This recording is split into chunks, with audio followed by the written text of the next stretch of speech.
Hi everyone, it's Legato, and I am back with another patch note review. We are going to look at last week's patch notes that were released at the start of Season 8, and we're going to look at the new balance changes that were released today, November 4th, 1 week into the league. Relatively minor set of changes for the patch notes at the start of the season. They introduced two new units, Avengers Night and Stone Spirit.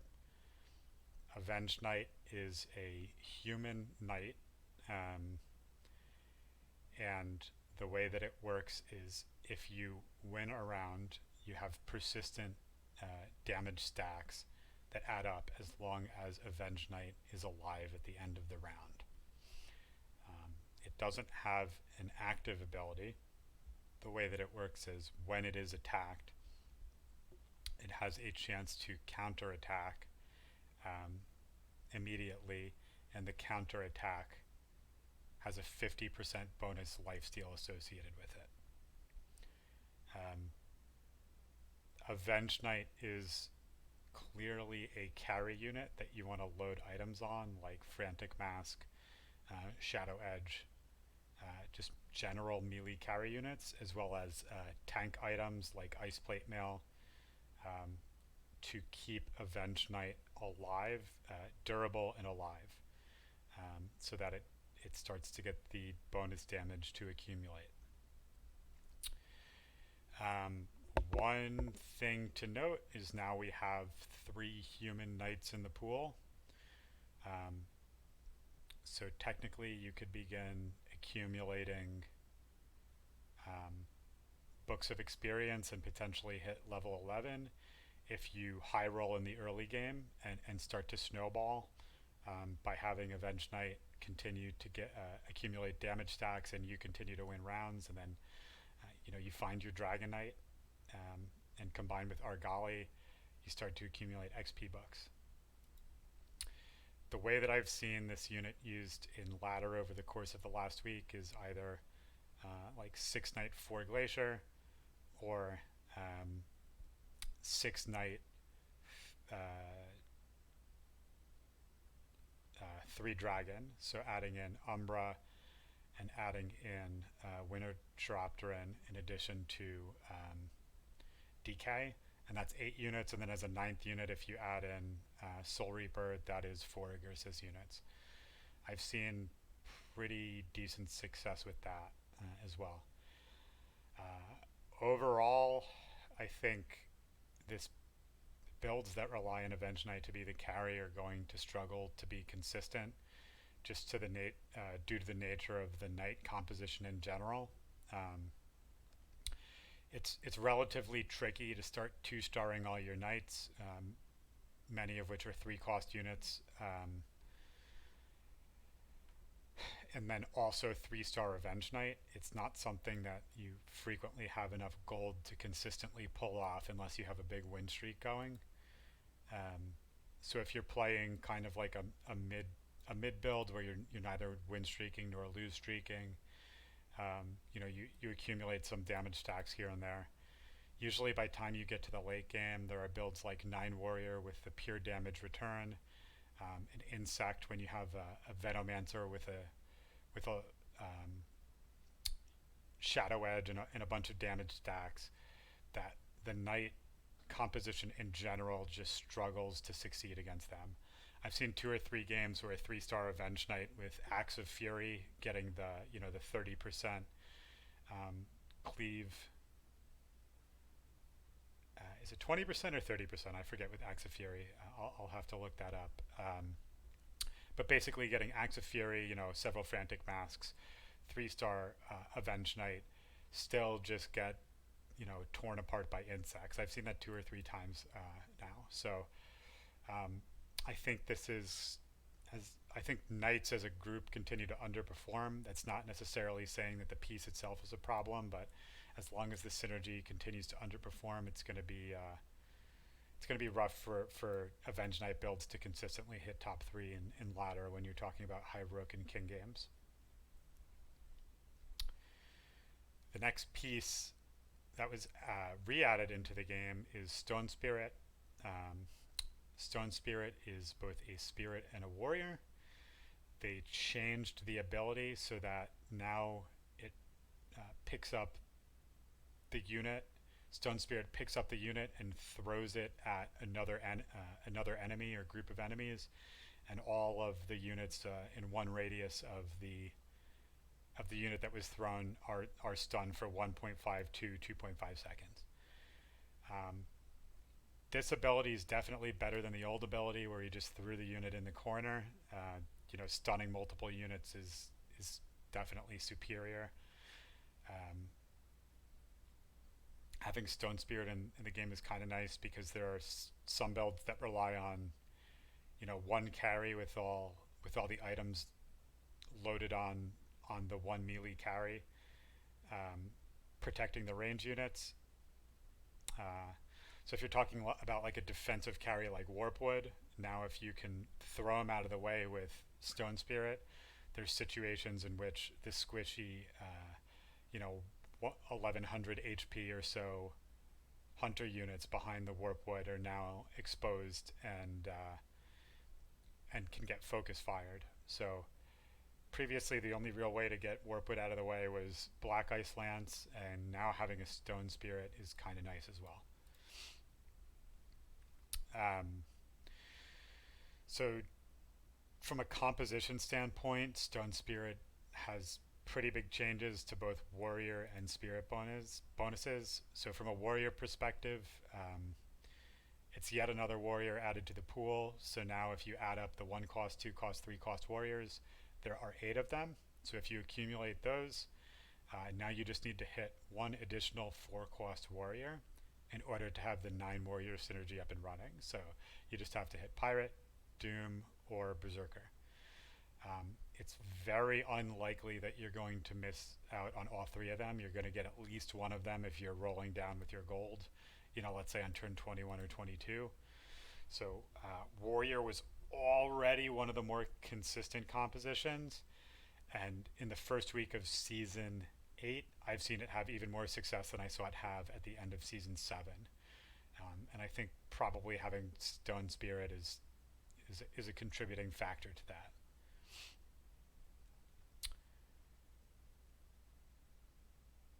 The next change is pretty significant in that previously to get the Force Spirit bonus up and running, you needed a Water Elemental, Thunder Spirit, Dark Spirit, and the 2 wizards.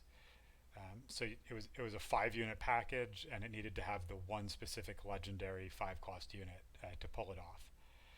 Now you just need a 1 cost, a 2 cost, a 3 cost, and the 2 wizards.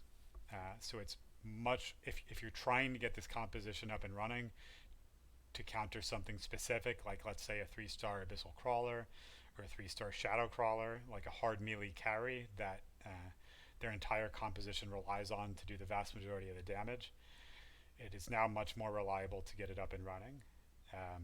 As a result, we have the balance changes where they also nerfed the 2 spirit and 4 spirit compositions as a result of making it much easier to access the 4 spirit synergy. So on the 2 spirit front, they reduced the chance to petrify from 35 to 25%. I really don't understand this one. I don't necessarily think that one was needed. And then they changed the petrification time from 4 seconds to 3 seconds.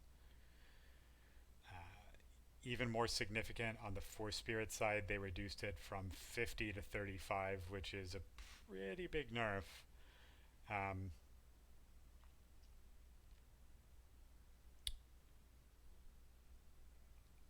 I think, in the past, if you were lucky enough to get 4 spirit up and running against 9 warrior or like an insect build, you could really slow them down. Now I think 4 spirits is something more that you add when you're playing from ahead. So if you, for example, already have a nice mage build up and running and you're one of the top players in the lobby, and you see other players start to get melee carries up and running, it's like a luxury that you can consistently tack on to keep your lead. But if you're, for example, playing from behind with mage and you're trying to go um, 6 mage 4 spirit on 9 total units using the wizards, um, I don't think it's going to do enough to stabilize you against insects or 9 warrior any longer if you're playing from behind. So a little bit of a change in the nature to the synergy. You could say also for divinity builds that previously used water elemental, if you're facing, you know, like an insect now without doom, you might have like a 2-star soul reaper and a 2-star desperate doctor. You can throw some carry items on soul reaper with the 4 spirits and stabilize using 3 using 4 warlock 4 spirits, something like that. It's much more consistent to find the 4 spirits if you already have a good build and you're just looking to not get decimated by like a late game insect build, something like that. Okay, so that is the patch notes at the start of the season. Let's transition and start talking about the patch notes from today. So it looks like they had the data to say that Avengers Night was underperforming a little bit. They increased the armor from 5 to 10, which really should make a big impact if you find Avengers Knights in the early game for helping that unit to survive. When you might only have the double Knight synergy up and running, the 2 Knight synergy up and running early game, so that Knight Shield isn't around too much. And when the Knight Shield's down, having 10 armor instead of 5 armor is a pretty big deal. Minor increase to the base attack shouldn't make that much of a deal. And then going from 10% chance to counterattack to 15% chance to counterattack for 1 cost, and then 15 to 20 and 25 to 30. I'm sorry, for 1-star, 2-star, 3-star respectively. It's a 5% value across the board, but it represents a 50% increase for the 1-star version of Avengers Night. So if you add these changes up, pretty big, it's pretty minor across the board, but for 1-star, it looks like the biggest difference is 5 armor versus 10, an additional 10 flat attack damage, and an additional 5% chance to counterattack. Little things add up. So, if you're already starting to high roll with Avengers Night, hopefully this might help you keep the momentum going a little bit better. Lava Shaman got a change purely to its HP. Its HP was increased by 50, 100, and 200 for the 1, 2, 3-star variants. Relatively minor change. I think 1-star Lava Shaman was a really poor unit previously after the range to the nerf. So every little bit helps. Next change, Fallen Witcher had its attack range decreased from 4 grids to 3 grids. So, relatively minor nerf here. I think 2 patches ago they decreased the attack speed of the Fallen Witcher, and now we see a little bit of a range nerf. Not too extreme, but maybe there will be more situations in which Fallen Witcher is less protected and exposes the unit exposes itself a little bit more to attack by being closer to other range units or closer to the front line. Maybe less scenarios where the teleport dagger allows him to sit in the corner, and maybe I'll have to move out of the corner a little bit more to get surrounded. Like if you're talking about insects against 6 beasts, there might be more scenarios where he's not directly in the corner. We'll have to see how it plays out, but eventually these little nerfs are going to add up over time. I like to see that they're going with little tweaks like this and not outright, just taking the hatchet to the unit altogether. Next change is probably pretty big, moving from 150, 350, 350 plus the 70x multiplier. HP for the cave synergy, and then so they move from 100 to 150 HP for 2 cave, 350 to 450 HP for 4 cave, and 350 with the 70x multiplier to 450 plus the 90x multiplier um, to the 6 cave bonus. So let me just explain I think most people know how the 6 cave bonus works, but basically if you're missing, 90 HP, you multiply it by 70 and you get 630 HP, and then you add it onto the 350 flat value, and then you get 980. So in a similar scenario now, if you're missing 90 HP, um, now it's 90 times 90, so 810, um, plus 450 is 1260 HP. So pretty big gap there, right?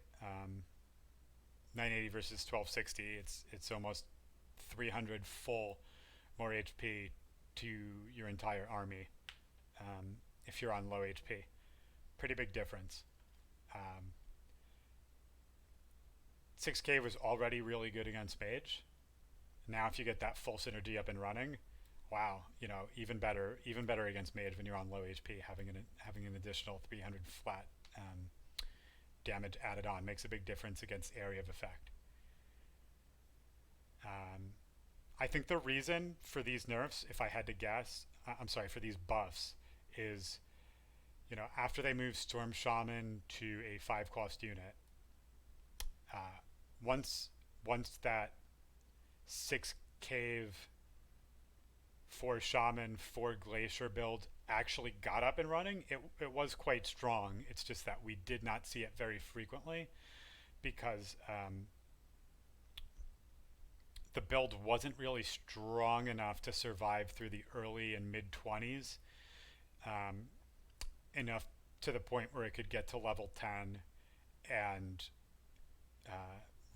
roll down and get a Storm Shaman in with any degree of reliability. So other builds just started to pick it apart in the 20 round range.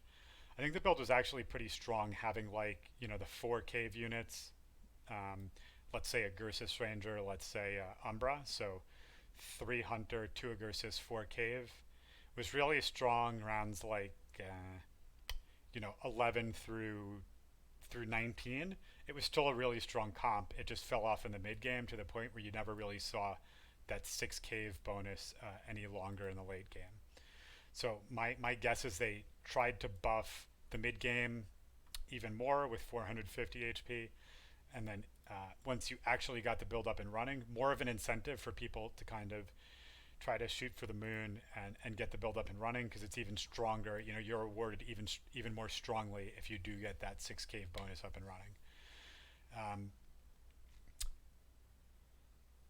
I think my problem with buffing the 4 cave bonus is, if you remember before they introduced Lava Shaman and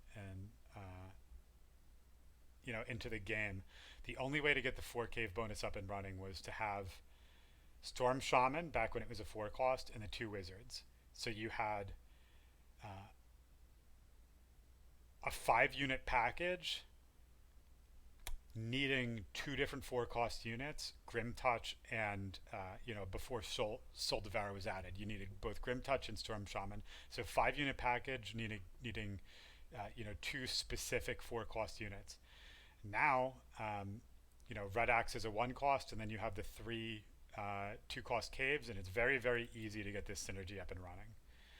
So I would have liked another way to address the fact that the build was weaker. I kind of said all along that I didn't like the nerfs to Lava Shaman, the nerfs to the range. I would have liked them to make Lava Shaman a stronger unit, maintain the old area of effect that it had, and maybe make it a 3 cost unit.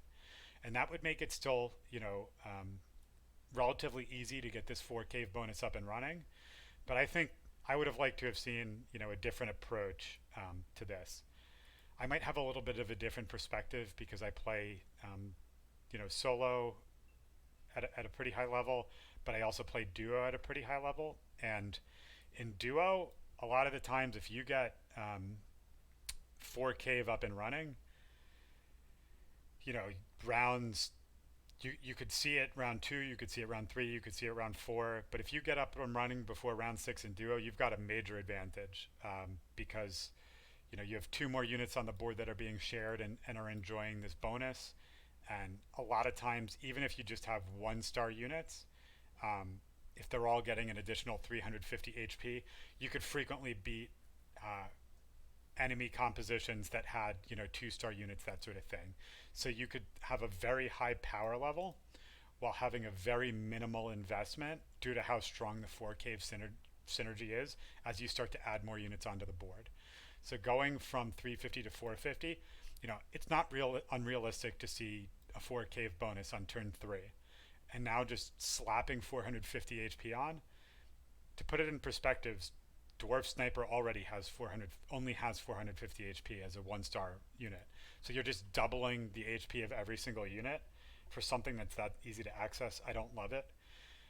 I don't necessarily have a problem with them making the 6 cave bonus more accessible, just because we so frequently see it pulled off in ladder at this point that you know incentivizing players to stick with the build instead of like maybe starting off with a strong 4 cave build and then dropping all the units and transitioning to insect or something like that.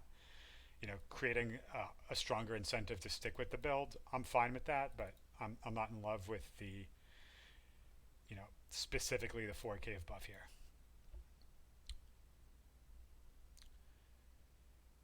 All right. Next up, so they buffed Spirit.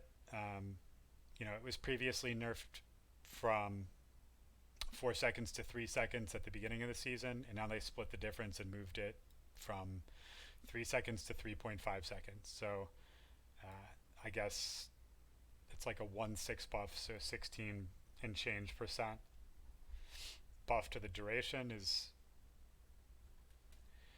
I think it was probably a little bit too extreme what they did to the Force Spirit, the nerf that they applied to the Force Spirit bonus previously, and certainly too extreme, both decreasing the probability and the duration of 2 Spirit bonus. So this is a change in the right direction. You know, from a duration standpoint, it's still probably fair. I would like to see an increase in the probability for the 2-cost Spirit. I'm sure they'll get data to tell them whether or not that's needed in the future. Next change, insect, decrease the probability of summoning the higher level insects from the synergy. I'm going to be honest, I don't know exactly what this means. Does it mean that we will see less Thorn Predators and less Spider Queens and more Lord of Sands and more Poisonous Worms? Or does it mean that we will see less 3-star versions of the insects and more 2-star versions of the insects emerge?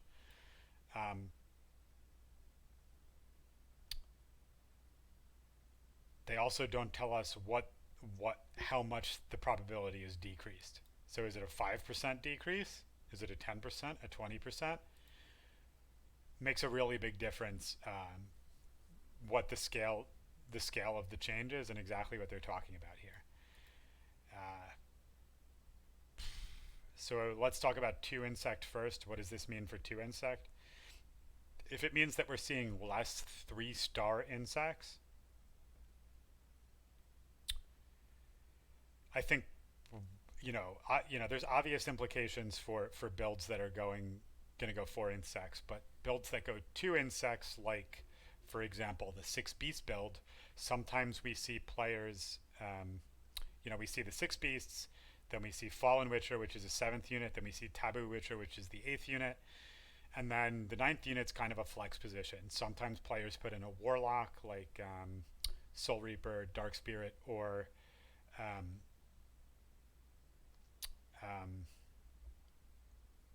Venomancer. And sometimes we see them go for an insect duplicate. So for example, if you have a 3-star bear and then you get another copy of a bear, you can use the fact that you're guaranteed to get a 3-star insect pop out as a duplicate. You can use that as a way to maintain momentum and to have more very strong bodies on the board while your Fallen Witcher continues to DPS. Um, it was frequently seen as also an adaptation when you're facing six mage. So you would, if you're facing a six mage build and it's blowing up the majority of your army, and you've got maybe a stacked 2-star Fallen Witcher, you could drop the Taboo Witcher, put in another, a 1-star version of the bear, and then after the uh, initial mage volley goes up and blows off most of your army, the 1-star bear dies, the 3-star bear doesn't, and then out of the 1-star bear you get like a very high level insect pop out. So if there's a chance that that's going to be a 2-star unit instead of a 3-star unit, this makes it a little bit less reliable of an adaptation for a 6 beast build. All in all, I do not have enough data to evaluate it. Well, we'll have to see exactly what this means later on. Final change is change to the 6 warrior and 9 warrior synergy. So overall, warrior goes from 5, 12, 18 to 5, 10, 15. If you remember 2 patches ago, the warrior bonus was at 20 armor for 9 warrior. They nerfed it by 2 armor, which was a 10% nerf at the time, down to 18, and now they're nerfing it by another 3 armor. You know, 18 to 15 I think is 1/6, a 1/6 nerf off the existing value. But if you're going back just a couple weeks, it's like a total of 25% compared to the 20 armor that we used to have. I imagine that they did this nerf because with Stone Spirit, the build was just very consistently being made on the ladder and having very consistent top 3 placement due to ease of access and getting the build up and running. I would have liked to see them bump it down, maybe 2 armor to 16. I think taking off 3 after already taking off 2 recently is probably too extreme a nerf to do all at once so soon after the prior nerf. And I really dislike the 6 warrior nerf. I imagine the objective behind this is to say, okay, well, most 9 warrior builds start out being 6 warrior, and then they might have some other units like a Fallen Witcher or a Soul Reaper, or other units to help them bridge into 9 warrior. But really, your base is starting off with 6 warrior. So if we make 6 warrior a little bit weaker, we will weaken the mid game of 9 warrior and make it a little bit more, maybe players will have less of a win streak, or maybe players will have a little bit less HP by the time they get to 9 warrior. And that's one way that we can kind of reduce the overall power level of the build, the overall consistency of the build. I really don't think the 6 warrior nerf was needed, and now I think you'll see further decreases in other non-9 warrior builds that use 6 warrior. So it was pretty uncommon, but sometimes you would see, for example, 6 warrior 4 glacier, which was a very highly successful build back in season 2 and season 3, is to have that berserker, the desperate doctor, the Fallen Witcher, and the defector, and then 5 more warriors, and that would be your composition on 9. And it was a super strong combat composition, and you could tech in like marine bonus or whatever else you needed there once you hit 10, or you could tech in dark spirit, and that would give you 2 warlock bonus. And that was a neat and kind of fun build to play. It's definitely fallen out of favor. You don't see it too frequently now, and further nerfs to any builds that might want to use 6 warrior as their final composition. Man, I just don't see it. So I'm not a big fan of this nerf all in all. Okay, final thing I want to do before I wrap up is I want to give Dragoness credit. I've definitely been quick to criticize them in the past for things I don't like. I want to give them credit. I think the structure in which you introduce new units at the start of a season. You might have to do balance tweaks if you dramatically impact the ease of access to a synergy like they did with 4 spirits here. and really go light on any other balance changes um, when you're introducing new pieces, and kind of give the meta time to settle, get some data on ladder, get some data on competitions to see what does the meta look like after the introduction of the new pieces, and then a week or two later start to adjust and do value tweaks either to synergies or to individual units, to help out underperforming units, and to give a little bit of a hit to overperforming compositions and overperforming units. And then maybe 3 or 4 weeks from now, as you're coming deeper into the season, you have even more data, do some more tweaks, and then hold off on additional changes until the beginning of the next season, season 9, where we have new units introduced, and perhaps old units removed. I think that's the way to do it. Definitely, this makes it much more easy to isolate um, how effective changes are going to be by separating uh, introduction of new pieces from actual value changes to the synergies and units. Um, you know, Kudos to the developer. Keep up this pattern, and I'd like to see more value tweaks for, like we see for Lava Shaman. Those are definitely a good way to help the game go in a healthy balance direction. So that is it. Thanks everyone for listening.